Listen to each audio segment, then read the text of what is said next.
Well, good morning and Happy New Year to you. I hope that you had a great winter break and enjoyed the opportunity to spend a little extra time with family or with friends, maybe even resting or sleeping in. I hope that you didn't waste your winter break by sleeping it all away or playing video games the entire time, but that you rather used it for a way that was glorifying to God, and that you were able to spend some time serving other people, going out of your way to look for ways that you could be a blessing. I really want to say thank you to a lot of you because I saw so many of our teens serving over the last month or so, and it's just been an incredible thing to see, whether it was you serving at one of the outreach events that we had, whether it was through Christmas for Everyone or through our Living Nativity, or maybe you were part of the choir that was singing at the Christmas musical. I just really want to say thank you for using your talents to glorify God in that way, and for being able to help us share the gospel to so many people. Maybe some of you served by serving at the Winter Break Ministries. I know that there are some who served at winter break in the morning with the kids and then came at night in the evening to be with the teens. And I just really want to say thank you to you for doing that. That goes a long way to build relationships with people from our community. That shows that we love them, that we care for them, and we want to be here for them. And as a result of that, many times opens up to gospel conversations that we're able to have. And so it's very effective ministry. It's very useful. And we're very thankful for you being involved with it. I also want to say thank you to those of you that served in other ways. I just know of so many other ways. Some of you helped provide childcare during the Christmas Eve service. Others of you helped to shovel snow and just do various different serving things around here, around our church. And for that, we're very thankful. Let me explain to you why you're seeing me on a video today and what's going on exactly. We are striving to build consistency in the message that we're sending to our youth groups across our campuses. And so we're about to expand to 3 campuses. And as a result of that, we want to make sure that we have a lot of consistency in the message that is given. I have tried to think of the best way to do that. In the past, we were at 1 campus at Faith East and then 2 campuses with Faith West, and we would use the same outline. But then with that outline, different teachers would teach the outline. And we're still going to have an element of that that's going to happen. But the purpose of this is to try to give a 10 to 20 minute type of lesson that will be consistent across all the campuses, so that when I jump in to speak somewhere, I know exactly where I'm picking up, and that we are hearing the same consistent thing over and over again, so we can drive even the same ideas and thoughts across all of our campuses as we go. And so for that purpose, we're finishing up the book of Mark up through May. And as we finish up the book of Mark, then you're going to get a little bit of where I'll do a lesson. And then when I'm done, one of the other teachers will come and do the wrap up of the lesson. We'll do the filling in of the blanks from the handout. We'll do those kinds of things. The video that you get today is a very basic video because, to be honest with you, I have not mastered the art of video editing yet.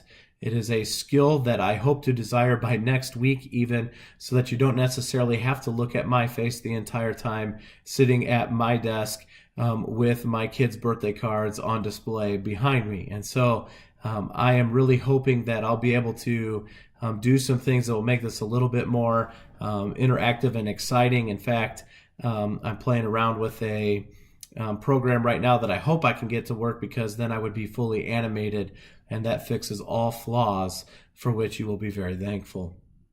But today we're talking about Mark chapter 9. We're kind of jumping back into the story of Mark. If you remember, we are coming out of talking about the transfiguration and talking about Christ when he went up, and he saw Elijah and he saw Moses, and there was all of that happened. And so we're going to get into, I'm going to read the passage today, Mark 9:30 through 50. So I'm going to go ahead and give you a couple minutes to turn there while I talk, all right? Mark 9 verse 30 is where you'll want to be. But Jesus has certainly been displayed throughout the book of Mark as being the answer that these people need. He is the Messiah. He is what they need, but he is a different looking Messiah than what they were thinking he would be. For them, because they were in persecution. They very much were looking for a kind of Messiah that would come in and would be this hero that would swoop in and would just take over everything and kind of, movie style, just come in and lead this big rebellion and take everybody back to where they need to be. But instead, what they've got is this guy who's come and he's done some incredible things, miracles and teachings, and he's re-explained the law to them, and he's done all of these things. And the people are confounded by who this Christ is. Is this the Messiah? And there are some who believe that this is the Messiah, and there are others who vehemently believe that this is not the Messiah because he doesn't do the things they thought the Messiah would do. And so they're having a hard time with that. And so here we have Jesus being displayed to us in the book of Mark as this Messiah that has come, although many have rejected him. And Jesus has this group of guys that have been following him around, his disciples, and they've been going everywhere that Jesus has been going, and they've been learning from him, and they call him their rabbi, and literally when he sits down, they sit down, and when he stands up, they stand up, and when he lies down, they lie down, when he eats, they eat. They've been with Jesus all over the place. You want to talk about the best ministry training they could have ever had, it would have been to be with Jesus.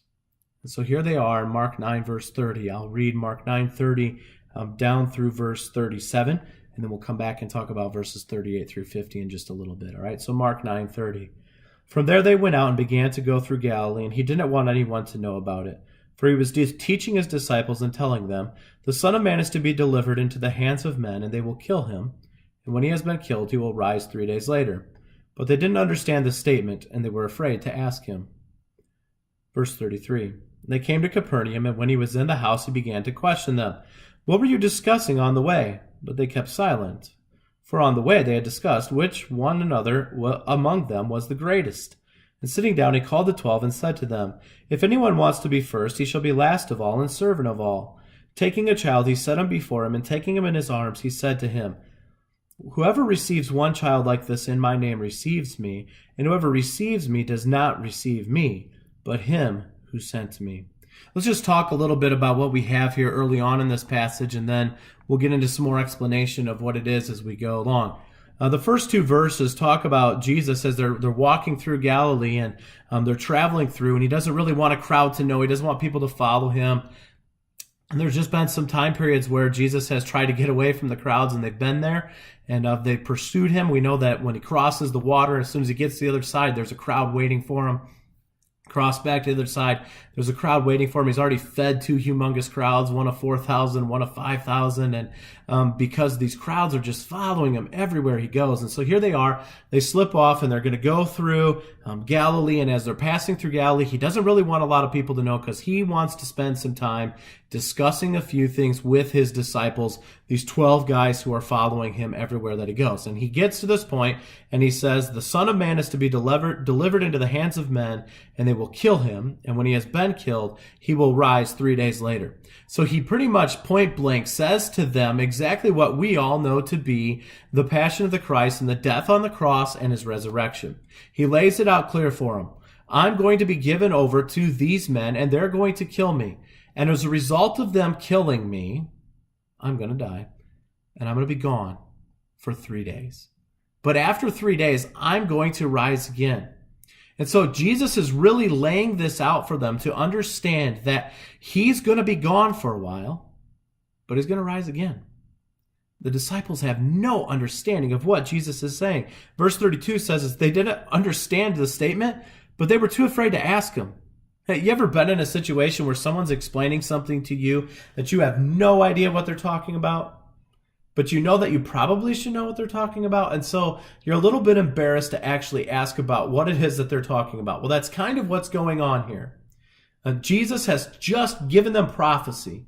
Jesus has just told them exactly what's going to happen, and they're like, I'm not going to ask him, because I have no idea what he's talking about. And that's what happens here in those first two verses. But now I want to get to kind of an important part of this passage in verse 33. They came to Capernaum, and when he was in the house, he began to question them. And he says this, "What were you discussing along the way?" Now, the disciples have to know that it's kind of unfair of Jesus to ask these kinds of questions, because they've seen time and time again that when Jesus asks a question like this, he already knows the answer. Jesus already knows what they had been talking about as they'd been walking along. And so here they are, they come along, and Jesus asks them, what were you talking about when we were walking, guys? Why don't you tell me what was going on? And so they kept quiet, because the whole way they were having this discussion, who is going to be the greatest? Which one of the disciples is going to be the greatest of the disciples?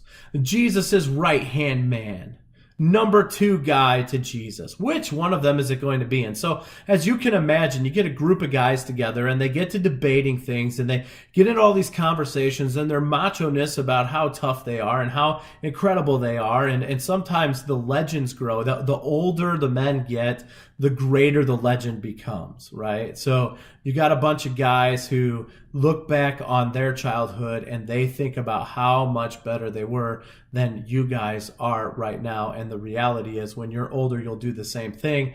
But the truth is, all of us really aren't that amazing. And so here these guys are, and they're trying to have this discussion about who's going to be the greatest. And Jesus decides he's going to solve this.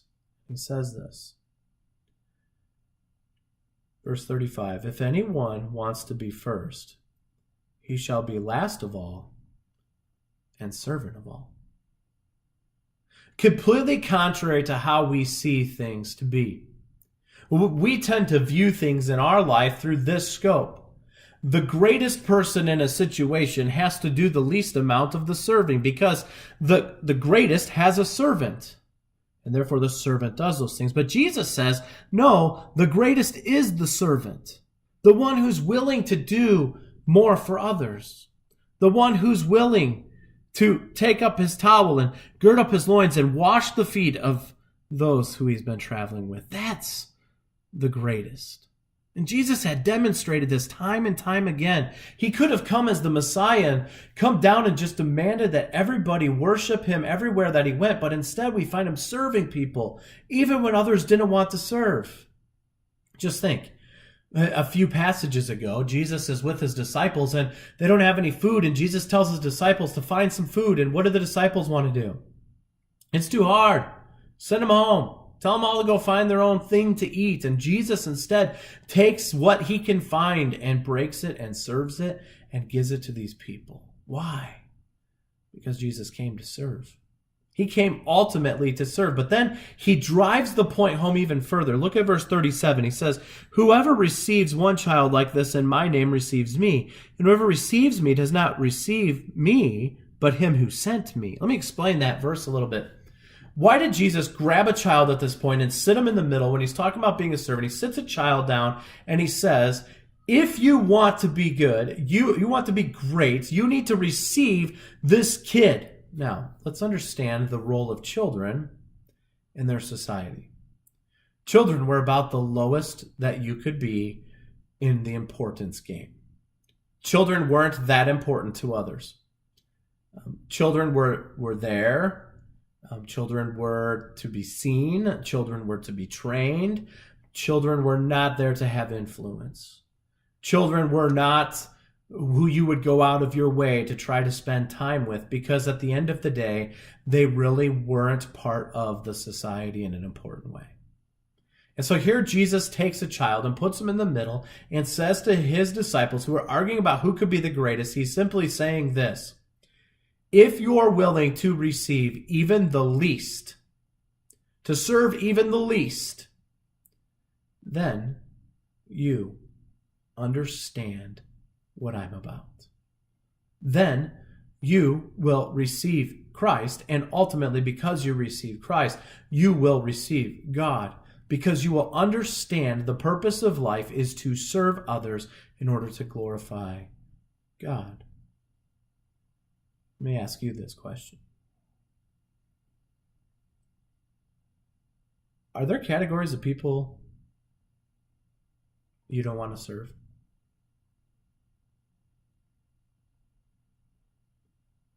Are there people to which you look down on?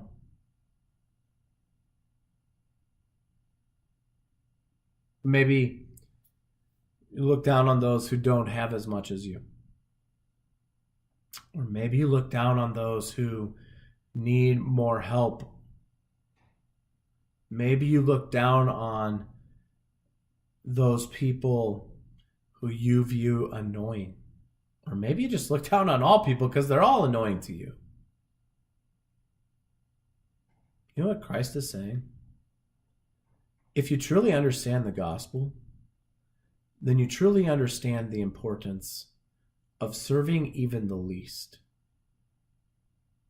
Now, I'm a huge fan of our Lafayette serving trip because we go all over town and we serve all kinds of people. But the reality is this: there's a whole lot more we could be doing. And if we understood the gospel to be all about Christ humbling himself to become a servant of all, and if we followed that model and we decided to do those things as well, then we could have an incredible gospel sharing ministry to all people in our town. And I would love to see that. So I want you to think. Are you too busy trying to figure out if you're going to be the greatest? Or are you willing to humble yourself to reach the ones that others have ignored? I really hope that you'll consider that. You go on through the rest of the passage, verses 30 through 50, and I'll just kind of breeze through them quickly, and then your teacher will wrap up the rest of this discussion. But I want you to look at verses 30 through 50 quickly. John said to him, "Teacher, we saw someone casting out demons in your name, and we tried to prevent him because he was not following us." But Jesus said, "Do not hinder him, for there is no one who will perform a miracle in my name and be able to soon afterward to speak evil of me. For he who is not against us is for us, but whoever gives you a cup of water to drink because of your name, as followers of Christ, truly I say to you, he will not lose his reward." In other words, what Jesus is basically telling them, the disciples are all alarmed because there's somebody who is casting out demons, but he hasn't been with the disciples. And so they're really concerned about the fact that this guy is doing this work. And Jesus is simply saying this fact. If he's casting out demons in my name, then it is my power that is doing it. And so it's okay. It's okay because I'm being exalted. Verse 42. Whoever causes one of these little ones who believes to stumble, it would be better for him if with a heavy millstone hung around his neck he had been cast into the sea. Verse 42 is talking again about these kids that so often were rejected by their society, and he's simply saying this: it would be better for you to drown yourself in the ocean than for you to lead somebody astray from what the reality of God's word is. And then now let's keep going, verse 43. If your hand causes you to stumble, cut it off. It is better for you to enter life crippled than having your two hands to go into hell, into the unquenchable fire, where their worm does not die and the fire is not quenched. If your foot causes you to stumble, cut it off. It is better for you to enter life lame than having your 2 feet to be cast into hell, where their worm does not die and the fire is not quenched. If your eye causes you to stumble, throw it out. It is better for you to enter the kingdom of God with 1 eye than having 2 eyes to be cast into hell, where their worm does not die and the fire is not quenched.